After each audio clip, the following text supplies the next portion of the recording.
Thank you. I'll just get this PowerPoint ready. So Kelly and I will be presenting on this.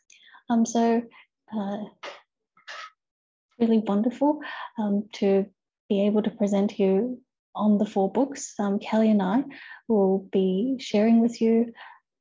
Basically, I'll start with talking about the significance of the 4 books in relation to the Confucian canon. And Kelly will be providing you with a taste of what these 4 books are like by covering key passages, interesting passages in these texts. So first of all, what are the 4 books of Confucian learning? They are the highest learning, the analects, the mencius, and the practice of the mean. So yes, as I'll talk about later, they were very important in the past, but why are they important today? Well, actually, they provide us with a foundation to the classics, the canonical works. And it's not only the 4 books, but the classics that provide us with timeless perspectives and insights for our lives today. So the 4 books are actually part of a very long established tradition of classic texts in China. And actually, from a global perspective, there are many other civilizations around the world who have a tradition of identifying a body of texts that have timeless principles, have authority and significance, which other civilizations might call wisdom literature, sacred texts, or simply classics as well. So you might have heard of the Homeric poems for the Greeks, the Vedas in Hinduism, the Quran for the Islams, the Holy Bible for the Christians, and the Pali Canon for the Theravada Buddhist tradition. Okay, bye-bye. So in Chinese history, the classical tradition originates from even before the times of Confucius. But it was particularly when Emperor Wu of the Han Dynasty decreed Confucian thought as the state ideology that he particularly singled out 5 works known as the 5 classics. And he also established official teaching positions so that the government could be instructed with the learnings of the 5 classics. An imperial academy was also founded to transmit and expound on these texts. And it was a requirement that anyone who wanted to join the government public service needed to be proficient in interpreting and explaining these 5 classics. So the 5 classics were the changes, the documents, the odes, the spring and autumn annals, and the ceremonial rituals. So these texts were so important that they were standardized and inscribed in stone. This is an artifact from that period, and they were placed in the entrance of the Imperial Academy. Now, what was so special about these classics, about these texts? Why was it that they were called classics? Well, in Chinese, the 5 classics are termed Wu Jing. So what I'd like to do now is explore this particular character, Jing, so that we might be able to understand more about why it was called Jing and what it means. So there's 2 ways of exploring the character, first through its form, first through its sound, and then through its form. So first through the sound, Jing sounds like a near homophone to another character here, Jing, which literally means a straight or direct path. And that's why the philosopher Xunzi claimed that these texts, Jing, were seen as the best route to the original teachings of the ancient sages as transmitted by Confucius. Now, because the word Jing, by extension, conveys a verbal sense of passing through, then it also implies that the content of these texts has withstood the test of time. Now, let's move on and look at the form. So, according to the Shuowenjiezi, this particular character originally meant weaving. So, Jing meant weaving. And you can see that on the left is actually the character for silk. So this yarn, it's meant to look like yarns of silk, like as you can see in the photo here. But in particular, it was meant to connote this idea of the warp threads in weaving. So what are the warp threads in weaving? The warp threads are actually the longitudinal threads that you can see here. And they are the ones that are first spun before the weft threads, the horizontal threads, are threaded through, as you can see with the lady doing so here. So the warp threads are constant. And so therefore it implies that these particular texts carry constant principles. Now, because it's originally sort of defined as weaving, it also relates to the view that the 5 classics are also integrally connected texts.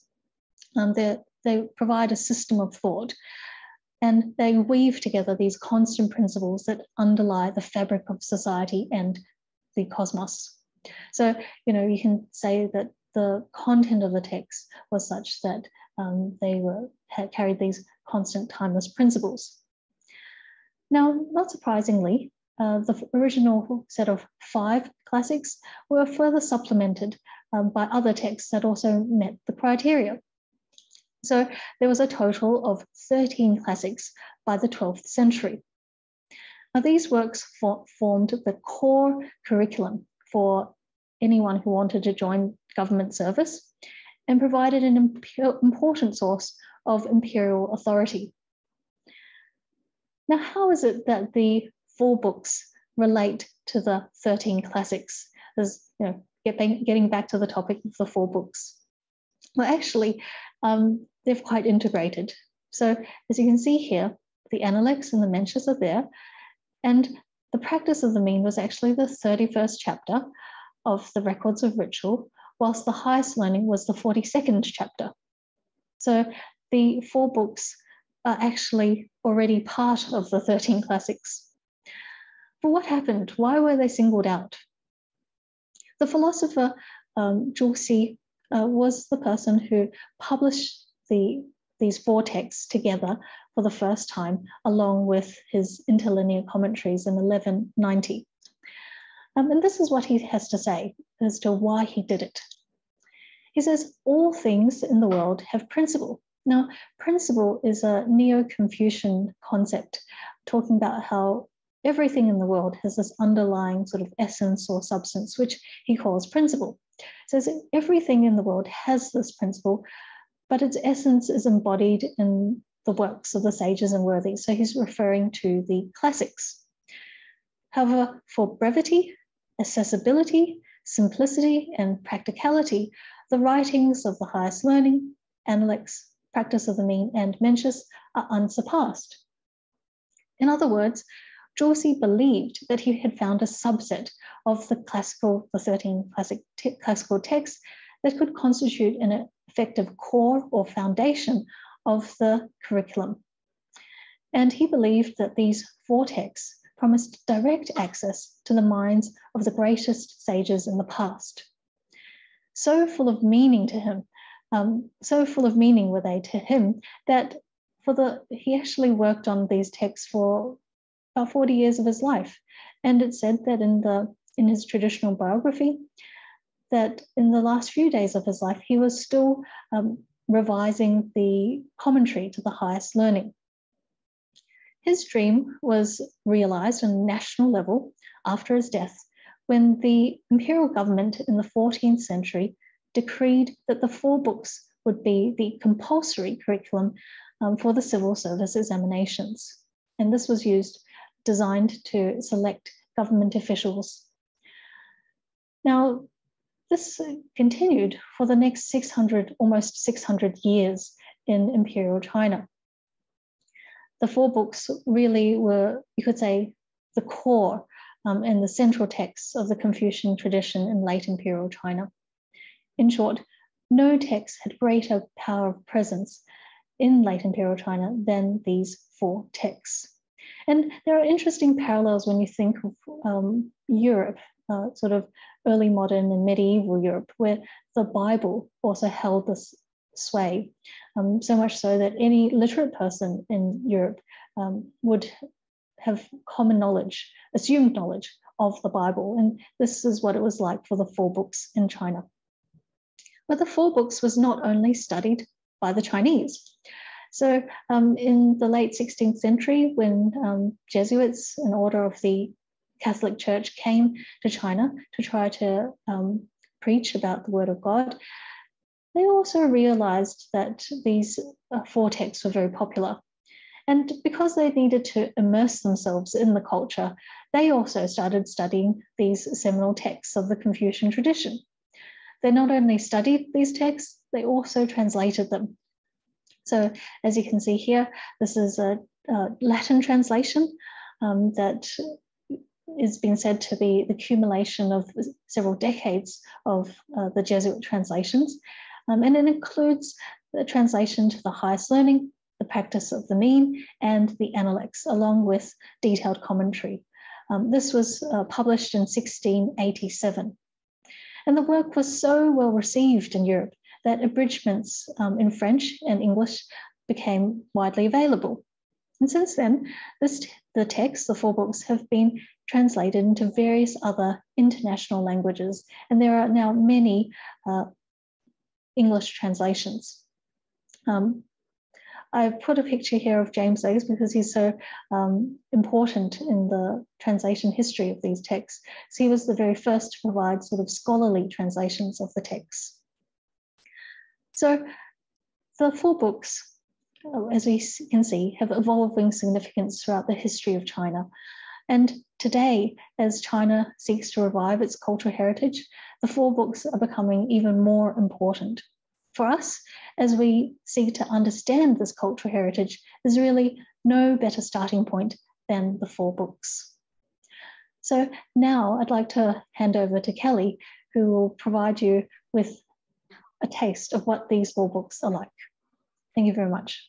Thank you very much, Catherine. Just share my slides. I thought it might be interesting to have a look at what the 4 books say. I've heard a little bit about 4 books already, and what we'll do now is we'll explore one passage from each of the 4 books. So the title of this talk is 4 passages from the 4 books. Now, in no particular order, the highest learning, as Catherine mentioned, actually provides the framework and strategies for cultivating our ethical character. And in the highest learning, we find a passage that relates to King Tang, who's depicted here, King Tang of the Shang dynasty. And this is sort of in the earliest periods of Chinese history. As you can see, King Tang founded the Shang dynasty. He ruled during the 15th century before the Common Era. I have a little timeline here where you can see the Shang dynasty as being one of the what's known as the 3 dynasties in ancient China. Now, there's a passage. The passage relates to the basin inscription of King Tang.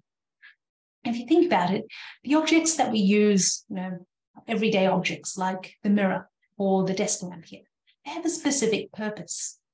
But the ancients would try to use their everyday objects to remind themselves to cultivate their ethical character. And King Tang, he had these lines inscribed and they're probably used on a regular basis. The inscription states, truly new each day, new every day, again new each day. Probably sounds rather repetitive. Now, the lines are actually about making our intentions sincere. And that's one of the first steps in cultivating our ethical character. Now, in the next slide, we have a modern replica of what the basin and the inscription might have looked like. So they have 3 lines, truly new each day, new every day, again, new each day. And they actually relate to 3 stages. You can think of them as 3 stages. The first stage is actually, most difficult. And the reason is because we have to be brutally honest with ourselves. We have to try to identify our faults and shortcomings. And some people will already be aware of their faults. And they can sometimes be slow in doing anything about those faults. The idea here is to identify, maybe list out the areas where you want to work on, and then pick out the worst. That way, we can get the most satisfaction out of correcting that fault, and it might make the others easier to tackle. So that probably sounds a little bit abstract. Use an example. Think about learning a new language. There's a range of skills to master, from speaking, reading, listening, and writing. And some people find that their speaking skills are actually the slowest to improve. And this might be because, it's fine when we're talking in front of a mirror, but when we're talking with others, it can sometimes feel awkward and embarrassing. We're worried, are we getting the words right, the pronunciation, can people actually understand us? But not to worry, the highest learning provides us with a good strategy. And the strategy is that we treat each day, we might be a little bit embarrassed sometimes when we're trying to learn a new language. The strategy is that we treat each day as a fresh start. It's a new day, after all, and we think about just getting our message across. We're not all interested in what happened yesterday or how other people might have reacted in the past. If we change and improve ourselves, well, others around us are bound to respond differently. So we try not to carry yesterday's emotional baggage. So that's the first step. Then the second stage, new every day, is when we've made some progress, we then have to keep up the momentum, a bit like in this Newton's cradle. So look, we start afresh, not just on a daily basis, but we can start afresh on a moment-to-moment basis. If we didn't get something right before, well, we can try to erase that memory and start over. It's best not to have extraneous thoughts like, I'm never going to get better, it's too hard, people will laugh at me. We can choose to just start anew and not to stop until we get it just right. So now, probably sounds simple, intuitive, but people often have a lot of noise in their heads that slows them down and puts up unnecessary barriers for themselves. So that's new every day. And then third stage is, again, new each day. And this is about getting to the finish line and really achieving our goal. And this has to happen every day. We want to try to make progress with each day. And that's the magic of the words of the basin inscription of King Tang. And we can emulate King Tang by putting our own reminders in the places that we might look most. So that's the passage from the highest learning. Now, the next passage comes from you need to be reminded. The next passage actually comes from practice of the meaning, and it's widely considered to be the most philosophical of the 4 books. It delves into the processes of self-cultivation. These lines here provide us with a bit of a mindset. Confucius said, "The archer is like the exemplary person. If they fail to hit the mark, hit the target, they seek the cause within themselves." Now here, Confucius likens self-cultivation, the cultivation of our ethical character, to the traditional art of archery. Now, archery was one of the 6 arts that was essential learning in the past. And the 6 arts included rites, music, archery, driving, literacy, and mathematics.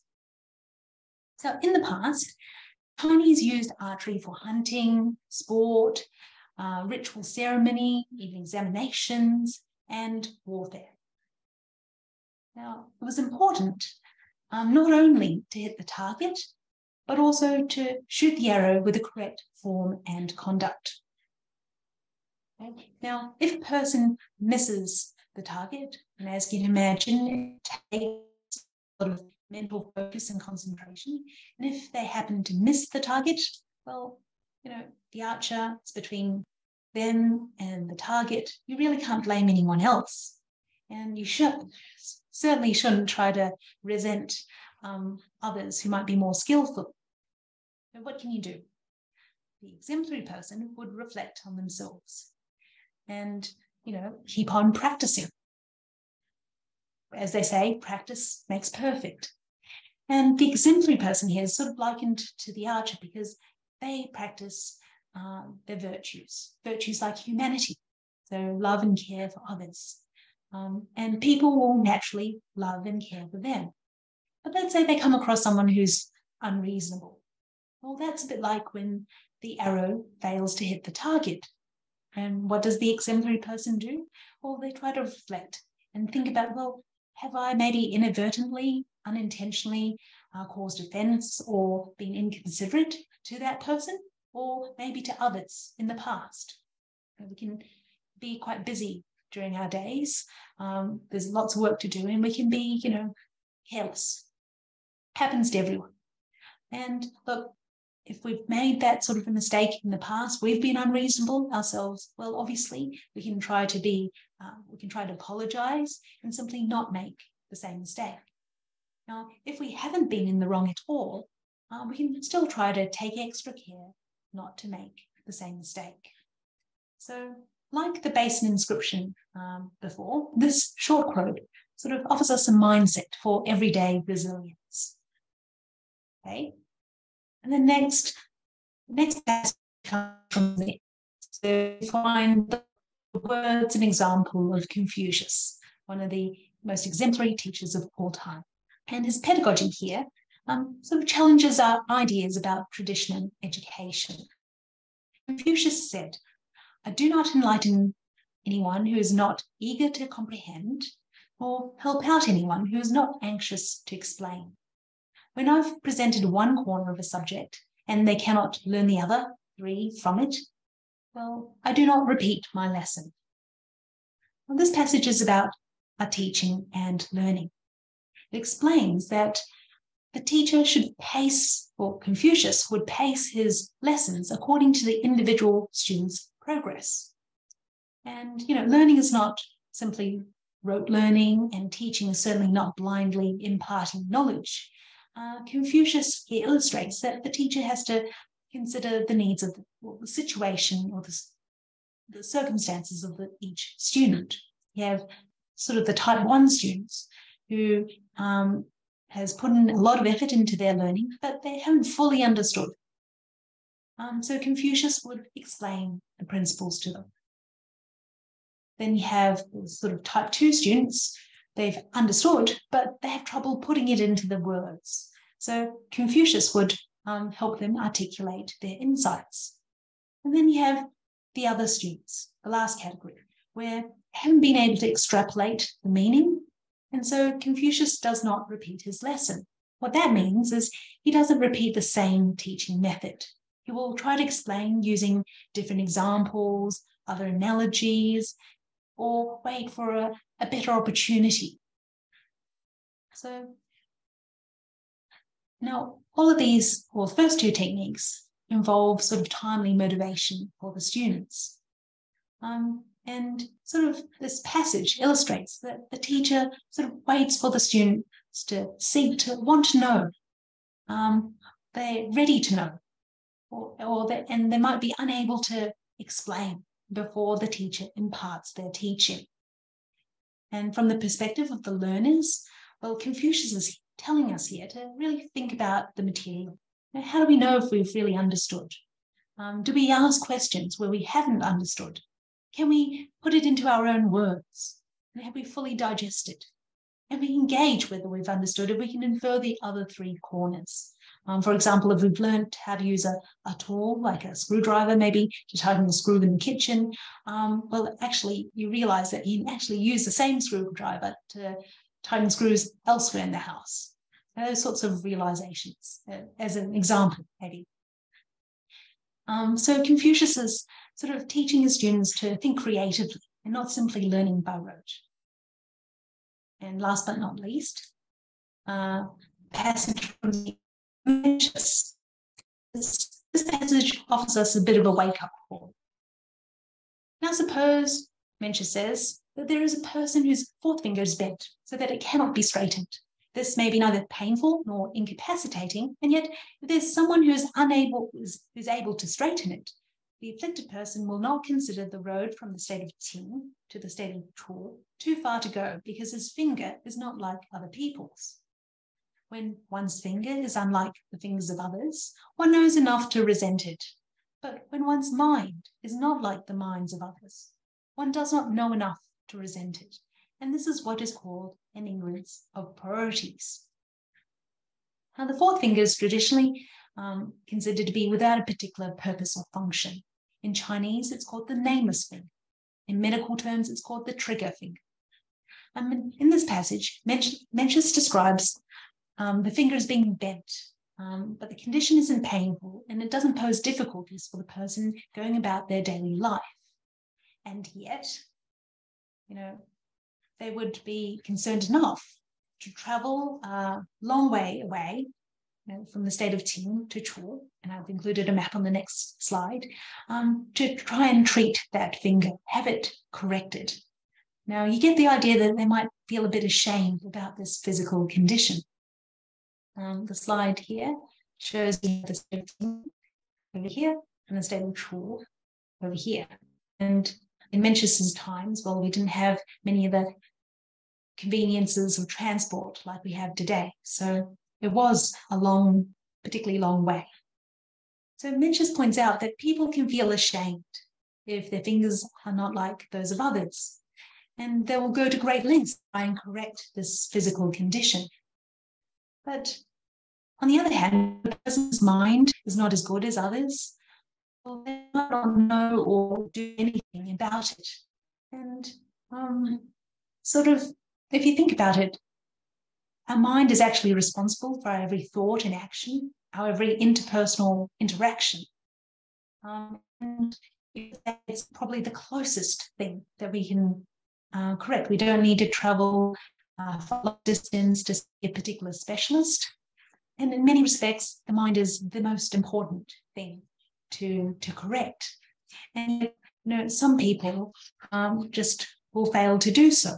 So clearly, Mencius is telling us that they don't have their priorities in the right order. And he's here reminding us to try to prioritize what really matters. So these different passages gives us the taste of the insightful content that can help us understand our lives and better relate to others. Ultimately, learning goes hand in hand with applying what we've learned in daily life. Now, as the 11th century philosopher Cheng Yi once lamented, nowadays people will no longer know how to read. When they read the Analects, for instance, there's the same kind of person before they read the book and after they read the book.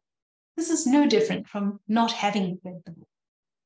So the idea is that, when we learn, study with a view to application, it really brings the books to life. It makes it relevant and worthwhile. And ancient philosophy in the Greco-Roman tradition also saw philosophy as a way of life. Indeed, the French philosopher Pierre Hadot once said that such is the lesson of ancient philosophy, an invitation to each human being to transform themselves. Philosophy is a conversion, a transformation of one's way of being and living, and a quest for wisdom. And on that note, I conclude our introduction to the 4 books. Thank you very much.